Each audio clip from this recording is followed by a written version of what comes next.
tandise bali no mutestesi nti Kangave Musaazi n'abavubuka bali omuje nkaaga n'ebiri okulwana ko bali kwali kwakwiza obuyinza n'amaani mu mikono egy'abantu. Kinaidukirwa mu kiseera ekyo waliwo abantu nga nabagwira abaali balifuga omunauganda nga bamufuga bubi nga bamufugira ku muvumo gwa mundu ng'omunauganda mupakasi mu nsi ye aye nga ne mu bupakasi bwakola entuuyo datuuya tasobola kudiganulwamu. Abavubuka ako batudde tetudda kutyama tulingirire bulingirire, we want our country back.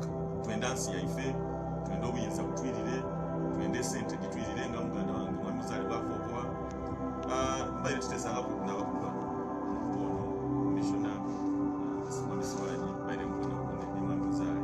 I want to appreciate them olw'ensonga nti baganda baife abasinga mu NRM bwe bayita kumpewo wano tibayikiriza nti eriyo ebintu bingi ebideemi but it's on record nti Mwami Sirwanyi akobye ekyamazima ebyobulamu bitulema ekyamazima Mwami Muzaale yakuba ati yes ndiwa NRM aye naireyo pate yange kai I identify with my people of Buzaaya more than the party.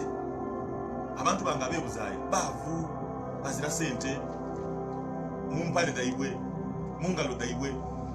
Era yakoba Mwami Muzaale ati nditiikirizaganya na statement ya Mwami Museveni ey'okukoba ati omuntu bw'aba ne sente afwa lidda kumuyita Omunnauganda kankiiza omuntu yayidiye Katonda nti omusooka bw'aba omugayita tafugika ajja kweyita kiringa bonako bati omwana oyo bona amuwa esente.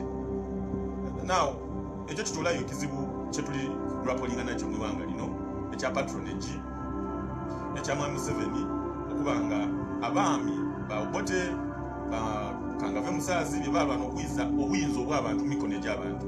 Omwami mulala yayida yegwa yeesula ku Bannayuganda yanaga independence yaibwe yagigema mu ngalo. Kyova obona olwaleero everything has been individualized. Atya Mwami Museveni bw'anaaba wano kumpe wadde akoba ati amafuta gange, poliisi yange, parliament yange, ebikaado byange. In fact yali kumpi kugoba mukazi wange ati mukazi wange. Ogwo omwoyo gwa patronization of this country n'okumuleetera okweta buli muntu mu Uganda nti bayiddukulu bange. Abantu tebayibidi Museveni ali very strategic mukutweta nti bayiddukulu bange because he thinks that is entitled on us. Send dada wange nguli Mukama Zedekiya na luli yafa bamuzinga. But you see buli lwayeta ati kasandira wano nikoma mutabane wange, then I can toss you back and forth sobola okukozesa kyenenda and so forth and so on and so forth.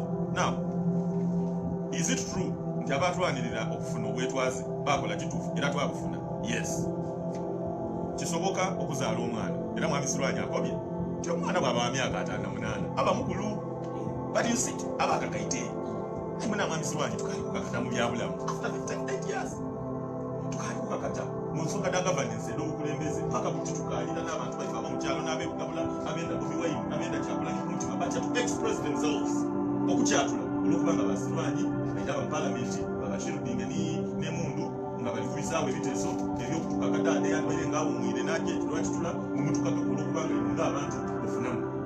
Abantu baife bali independent okweronderawo ani anaabafuga nga tibatiireeta akalulu tibangagememu nga tibatiireeta baitaatu batiya gaasi.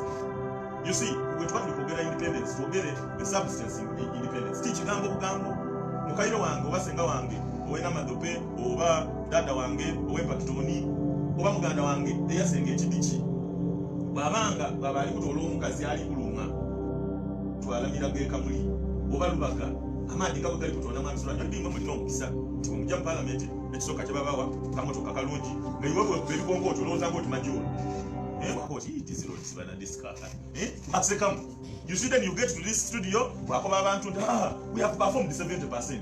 Mami kali wakubuziza 70%.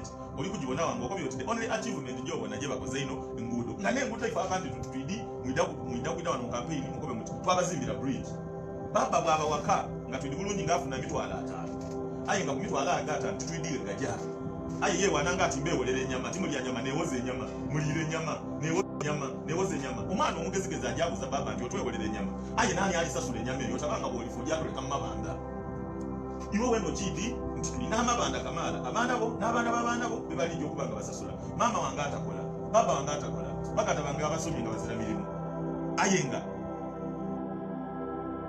obuli kuluma Uganda niwankwere commissioner Mwami Sirwanyi parliament ni muganda wange Mwami Muzaale bayinza okubita kumbali mbayenze basada beevwa ate balingirira ensonga era mbaire tikidi nti bayibye ebikyamu ebijja mu maiso n'obunafu bwa NRM wabula ife tutuli kwenda ino kulamentinga ng'aba National Unity Platform twenda kuba solution y'ebizibu ba Mwami Sirwanyi ni mukama waibwe bye batutayireko babawamba obuyinza obw'abantu bawamba resources da Uganda independence bala abaana abavubuka gye balwanirira tube nayo kabiri twamaliriza nga tuyizeeyo so wenviirire kumpewo mbaire ndi kukwinonera nti Mwami Sirwanyi akobya ati omwana bw'aba kuba wa myaka 58 aba akakayite but you see mwabazaire abali abali kumpuliriza omwana w'emyaka 58 bw'aba tasobola akola bya 58 myaka 58 there is a problem